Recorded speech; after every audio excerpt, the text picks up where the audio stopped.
इतने उनकी मजाल हो गई कि अध्यक्ष के ऊपर यानी बीजेपी के जिला अध्यक्ष के ऊपर एक कुणाल शाह नाम का एक व्यक्ति है, उनके साथ रहता है। उसने एक्चुअली उसको धक्का दिया, उसका वीडियो क्लिप भी है। और उसी ने एक बैनर को फाड़ दिया जिसके ऊपर मोदी जी का फोटो था। ये नरेंद्र मेहता का बैनर नहीं फाड़ा उन्होंने बीजेपी का बैनर फाड़ा है और मोदी जी का बैनर फाड़ा है। इसके लिए हमें ज़्यादा गुस्सा आ रहा है उनको, लगता है बस इनकी जल रही है। इसलिए ये सब अन्य चीज़ें ये कुछ ना कुछ मराठीमध्ये कहा होता है कि खाजून खाजून खरूच काढणे हे त्यांचं काम आहे आणि हेच करत राहणार। नमस्कार, आप देख रहे हैं सतर्क पुलिस टाइम। भाजपा कार्यकर्ता सम्मेलन में हुआ था बवाल। रवि व्यास और नरेंद्र मेहता के समर्थक आपस में भिड़े। मंच पर रवि व्यास का नाम न लेने के कारण हुआ राड़ा। इसी के चलते रवि व्यास के कार्यकर्ताओं ने मोदी जी का बैनर फाड़ा। आइए जानते हैं शहर के उपाध्यक्ष संजय थरथरे दादा से पूरी जानकारी। आखिर में यही करेंगे, आप थोड़ा संभाल के रहना। तो मैंने पूछा किस विषय में होने वाला है, तो उन्होंने पूछा कि रवि भाई का फोटो छोटा है और मेहता जी का फोटो बड़ा है, ये उनको गुस्सा आया है। तो बोला ये कोई विषय नहीं है, प्रोटोकॉल के हिसाब से सब फोटो लगाए हुए है। और हमेशा नरेंद्र मेहता की टीम जो है या हमारे अध्यक्ष किशोर शर्मा जी है वो प्रोटोकॉल का पालन करते आते। बस उनको ये गुस्सा था कि रवि भाई का फोटो छोटा किया और नरेंद्र मेहता का फोटो बड़ा किया। और उस मीटिंग में उन्होंने वही किया जो मुझे सूचना 1 घंटे पहले मिली थी, तो वैसे उन्होंने राड़ा किया। और इतने उनकी मजाल हो गई कि अध्यक्ष के ऊपर यानी बीजेपी के जिला अध्यक्ष के ऊपर एक कुणाल शाह नाम का एक व्यक्ति है, उनके साथ रहता है। उसने एक्चुअली उसको धक्का दिया, उसका वीडियो क्लिप भी है। और उसी ने वो बैनर को फाड़ दिया जिसके ऊपर मोदी जी का फोटो था। ये नरेंद्र मेहता का बैनर नहीं फाड़ा उन्होंने बीजेपी का बैनर फाड़ा है और मोदी जी का बैनर फाड़ा है। इसके लिए हमें ज़्यादा गुस्सा आ रहा है उनके ऊपर। एक सूत्रों से मिली जानकारी के हिसाब से ये वॉरियर्स करके आपका एक भाजपा का सेल है जिसे मीटिंग के लिए बुलाया गया था। मान्यता यह है कि इसमें 75% रवि व्यास गुट के लोग हैं और 25% नरेंद्र मेहता के गुट के लोग हैं। इसीलिए इन्हें प्री प्लानिंग करके ये लड़ाई की गई। यस ऑफ कोर्स, लेकिन ये नरेंद्र मेहता जी ने या हमारे जिला अध्यक्ष उन्होंने मिलजुल के रविवार से बात करके ऊपर प्रभारी से बात करके ये सब वॉरियर्स के डिसाइड किया हुआ था। ये वॉरियर का कोई उनका निमित्त नहीं था, उनको निमित्त सिर्फ इसी बात का था कि हमारे भाई का फोटो छोटा क्यों, बस यही निमित्त था। बाकी कोई उनको निमित्त नहीं था। ये मैं भी जानता हूँ, अध्यक्ष भी जानते हैं और खुद भी जानते हो। एक वीडियो क्लिप हमने देखी है और आरोप ये लगाया जा रहा है कि रवि व्यास का नाम नहीं लिया गया, जिसके चलते रवि व्यास गुट को गुस्सा आया और ये नौबत आई। लेकिन उस वीडियो क्लिप में हम ये भी देख रहे हैं कि जो प्रवक्ता है उसने माफी मांगी और रवि व्यास का नाम नहीं ले रहा है। देखो ऐसा है कि नाम नहीं लिया वो कि षड्यंत्र नहीं था, ऐसा कुछ नहीं था। कभी कभी स्किप होता है नाम लेने में, तो उसमें इतनी बदतमीजी करने, इतना बड़ा राड़ा करने का कोई इशू नहीं था। तो हो सकता है कभी कभी स्किप होता ही है ना, नाम लेने में क्या है, ये छुट्टी कोई बड़ी बात मैं नहीं मानता हूँ। आजकल गुटबाजी का तो जो चलन है वो तो है ही है, लेकिन नरेंद्र मेहता का जो गुट है उन्हें बिजनेसमैन और अलग अलग नामों से बुलाया जा रहा है। अच्छी बात, बहुत अच्छा सवाल पूछा। मैं चाहता था कि कोई सवाल पूछे मुझे। गुटबाजी हो रही है, ये भले कोई कहे नहीं कहे पता नहीं, मुझे ऊपर वाले कहते गुटबाजी नहीं है, लेकिन मैं स्वयं बोलता हूँ कि गुटबाजी है। गुटबाजी दिख रही है क्योंकि नरेंद्र मेहता जी के नेतृत्व में बीजेपी के झंडे के नीचे नरेंद्र मेहता ने आज तक जितने आंदोलन किए, उस आंदोलन में इनके गुट का एक भी आदमी मुझे दिखा दो आप। जैसे कि अक्टूबर 2021 में पहला आंदोलन किया पानी के लिए, 108 आरोपी बन गए। 108 आरोपी को हमारे बीजेपी कार्यकर्ता, मेयर, डिप्यूटी मेयर, पदाधिकारी, नगर सेवक इन पर गुन्हे दाखिल हो गए। तब उसमें इनका गुट का कोई था क्या, मुझे बता दो, एक भी कार्यकर्ता बता दो उनका। उसके बाद में 22 में जो आंदोलन हुआ मेरे ख्याल से डीपी प्लान रद्द करने के लिए, उस वक्त ऑड डे में सवेरे 11 बजे आंदोलन किया गया। उस वक्त भी नरेंद्र मेहता के 5000 कार्यकर्ताओं के साथ इतर पब्लिक भी जमा थी, उसमें इनका एक भी आदमी नहीं था। ना वर्तमान आमदार थी, ना इनका अध्यक्ष था, कोई नहीं था। ओके, उसके बाद में 2023 में दो बार आंदोलन हुए। एक बार 2023 में आंदोलन में कामगार बचाओ, जो 600 कामगार पर अन्याय हुआ कॉरपोरेशन के ऊपर, उसमें तो उस वक्त भी उनका कोई एक भी कार्यकर्ता वहां पे नहीं था। और चौथा आंदोलन मुझे अभी याद है, मैदान बचाओ आंदोलन, जो मैदान बचाओ आंदोलन किया मेहता जी ने, इतना ये सब आंदोलन किए, उसमें उनका एक भी कार्यकर्ता, उनका एक भी नेता या उनका एक भी कोई आदमी था क्या वहां पे, नहीं था। इसका मतलब इनको अपने शहर के लिए कुछ पड़ी नहीं है।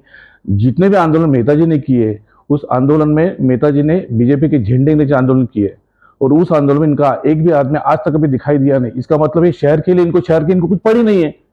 मेहता जी ने आज तक जितने आंदोलन किए सब शहर के लिए किए। इसका मतलब गड़बड़ी है, वो दिख रही है। भले ऊपर वाले कोई कितना बोले, मैं नहीं मानता इस बात को। गड़बड़ी है और ये गड़बड़ी आड़ेबाजी इनकी चालू रहेगी। नरेंद्र मेहता को अब नरेंद्र मेहता नहीं एक बिजनेसमैन बोला जाता है, उसके लिए क्या है? देखिए, बिजनेसमैन है वो उसका व्यापारी है, वो व्यापारी बुद्धि है, वो उसका व्यापार अलग है और उसका राजनीति का क्षेत्र अलग है। रही बात ये, कोई कोई इन लोग एक गट में से कोई बोलते हैं कि प्राइवेट कंपनी वाला है, प्राइवेट कंपनी वाला। आज मैं आपको ये बता रहा हूं, यही प्राइवेट कंपनी वाला, यही प्राइवेट कंपनी के मालिक जो नरेंद्र मेहता है, जिसके इनके बिजनेस है, जैसे स्कूल है, हॉस्पिटल्स है, वगैरह वगैरह वगैरह, इसी कंपनी में आज मीरा भाईंदर शहर के कम से कम 2000 लोग काम कर रहे हैं। इसका मतलब इस प्राइवेट कंपनी 2000 लोगों के घर चल रहे हैं, 2000 लोगों के परिवार चल रहे हैं। ये किसको दिखाई नहीं दे रहा है? आज मीरा भाईंदर में इतने नेता हो गए, मुझे बताओ कि 4 लोगों की किसी नौकरी लगाई है क्या? आपको सर्वे करना है, आपको चेक करना है, ऑफिस में जाके चेक करिए मीरा भाईंदर कितने परिवार का जॉब चल रही है इनकी प्राइवेट कंपनी की वजह से। ये प्राइवेट कंपनी पर खाली इनको बहाने चाहिए झगड़ा करने को। आज मुझे इतना मालूम है, नरेंद्र मेहता जैसा नेता तो मीरा भाईंदर के लिए वो कोई काम ऐसा नहीं कर सकता है, बस इनकी जल रही है। इसलिए ये सब ये अननेसेसरी, ये कुछ ना कुछ मराठीमध्ये कहावत आहे की खाजून खाजून खरूच काढणे, हे त्यांचं काम आहे आणि हेच करत राहणार।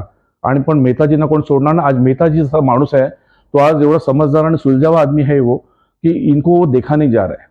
आज इनका एक ही दुश्मन है ना, जैसे कोई भी आज नेता हो एक साइड में और नेता नरेंद्र मेहता एक साइड, इनकी कीमत नहीं है कि नरेंद्र मेहता से कोई काम कर भी नहीं सकता और करेगा भी नहीं। इलेक्शन में आमतौर पर देखा जाता है कि लड़ाइयाँ झगड़े जो होते हैं वो दूसरी पार्टियों से होते हैं, लेकिन भाजपा इस समय ऐसा कर रही है कि आपस में लड़ भिड़ रही है, तो आने वाले इलेक्शन में इसके परिणाम क्या होंगे? यही तो प्रॉब्लम इनको समझना चाहिए, जो ये गठबाजी कर रहे हैं, जो अभी अभी पैदा हुए हैं। मैं तो बोल रहा हूँ, इनकी वजह से भाजपा एक परिवार था हमारा। तो नरेंद्र मेहता ने 9 से 29 से 61 सीट लाके, कैसे भी हो नरेंद्र मेहता एक एमएलए इधर का भूल रही क्यों? ये माझे आमदार है वो बीजेपी का, उसने वन हैंड सत्ता दी है, 61 नगर से चुन के लेके आए हो और उनके टीमों ने, इनके कार्यकर्ताओं ने। ये भूल गए इन लोग, ये बोल रहे कि नरेंद्र मेहता कुछ नहीं है। अभी वो एक्स एमएलए है, भाजपाचा आमदार आहे, तो भाजपाचा माझे आमदार आहेत ते, त्यांनी पूर्ण एक हाती सत्ता दिली आहे, हे विसरू नका तुम्ही। त्याच्या एवढा नॉलेज तुम्हाला नाही आहे, त्याच्यावर तुम्ही काम करत ताकद पण नाही तुमच्यामध्ये आणि तुम्ही करू पण शकत नाहीत, कारण तो शहरासाठी धावतोय आणि तुम्ही स्वतःसाठी धावताय, हे विसरू नका तुम्ही। आने वाला इलेक्शन है, भाजपा में इस समय बहुत उथल पुथल मचा हुआ है, बहुत सारे मापदंड हो रहे हैं और लोगों में, अब जो भाजपा के कार्यकर्ता उनमें भी एक विचलितता दिख रही है कि मतलब वो घबरा रहे हैं कि भाई ये जो आपस में लड़े तो हमारा इसमें क्या होगा? नहीं, हमारा तो, मैं सही बात बोला आपने, हमको भी डर लगता है आज, क्योंकि साला हम आज बीजेपी के साथ पक्ष के लिए हम इतना कर रहे हैं और ये कुछ लोग जो कर रहे हैं, जो बीजेपी के अंदर आके जो गुटबाजी करने की कोशिश कर रहे हैं।